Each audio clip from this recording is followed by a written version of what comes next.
pembelajaran pada hari ini, alangkah baiknya kita berdoa terlebih dahulu. Doa selesai. Mana kabarnya? Baik, alhamdulillah. Oke, mengulas sedikit tentang pembelajaran minggu lalu. Masih ingat nggak kita minggu lalu belajar tentang apa? Dinamika kependudukan Indonesia. Nah, di situ kan kita belajar tentang persebaran jumlah penduduk, kualitas penduduk, komposisi penduduk, serta adat istiadat di Indonesia.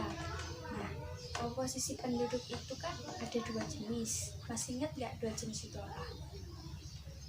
Berdasarkan usia dan jenis kelamin. Ya. Oke, hari ini kita akan belajar tentang kondisi alam Indonesia. Jadi tujuan pembelajaran hari ini yaitu menjelaskan tentang keadaan fisik wilayah Indonesia dan menjelaskan persebaran flora dan fauna di Indonesia. Yang pertama, keadaan fisik wilayah Indonesia. Yang pertama, kondisi geologi di Indonesia. Jadi Indonesia itu terletak pada pertemuan 3 lempeng tektonik. Tahu nggak 3 lempeng tektonik itu apa aja? Indo-Australia, Ya. Eurasia, lempeng Pasifik. Ya. Nah, jadi berdasarkan peta ini, atas itu kan lempeng Eurasia, yang bawah itu lempeng Indo-Australia, dan sebelah kanan itu adalah lempeng Pasifik. Jadi Indonesia itu terletak di antara 3 lempeng tektonik yang besar.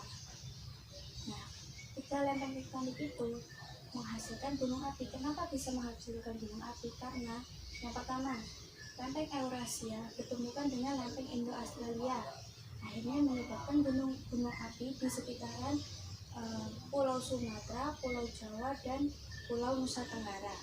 Kemudian lempeng Pasifik bertemukan dengan lempeng Eurasia, yang akhirnya juga menghasilkan gunung api, yaitu di sebelah Maluku dan Papua. Selain itu, tumbukan itu juga menghasilkan gempa bumi.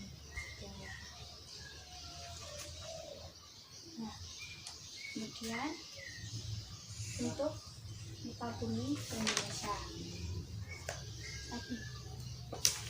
Nah, luas wilayah Indonesia itu sendiri 5.180.053 km persegi, yang terdiri dari daratan seluas 1.922.570 km persegi dan luas lautan 3.257.483 km persegi dengan jumlah pulau mencapai 13.466 buah.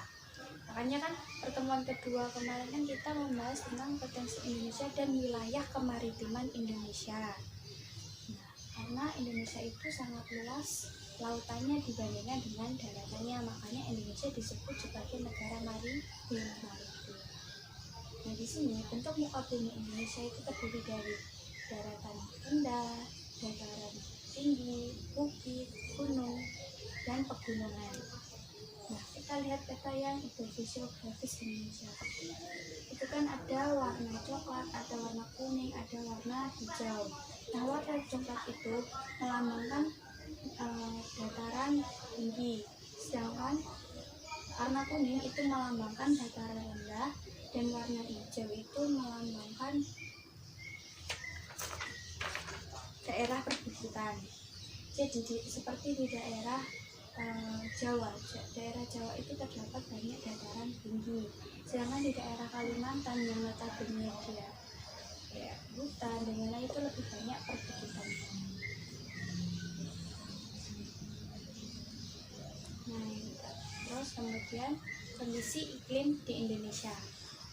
Nah, jenis iklim di Indonesia kan kita sudah pelajari juga minggu lalu, itu ada 3, yaitu iklim musim, tropis, serta iklim laut.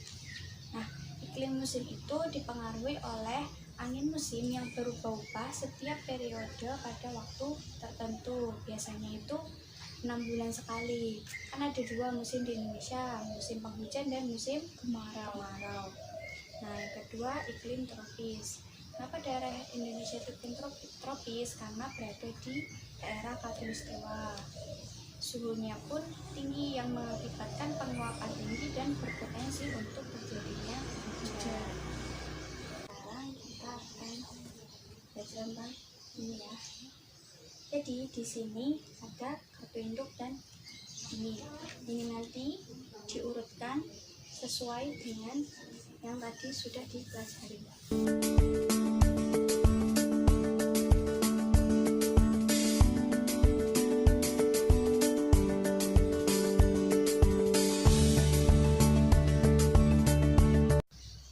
Nah, kita cocokkan dulu ya. Udah yakin sama jawabannya? Sudah ya. Ini muson barat, ini yang kedua dari benua Australia ke benua Asia. Betul. Nah, sekarang musim kemarau ya, lalu renyawannya Mei hingga September. Terus angin muson timur, ini yang bertiup dari benua Asia ke benua Australia. Betul. Masuk musim hujan ke benua Asia. Ya. Jadi kesimpulannya keadaan fisik Indonesia itu kan ada 3 tadi ya, geologi, bentuk bumi, dan keadaan iklim. Nah, lalu ada yang mau ditanyakan dulu? Tidak. Mungkin ini pertemuan terakhir. Bila ada salahnya mohon maaf. Cukup sekian. Assalamualaikum warahmatullahi wabarakatuh.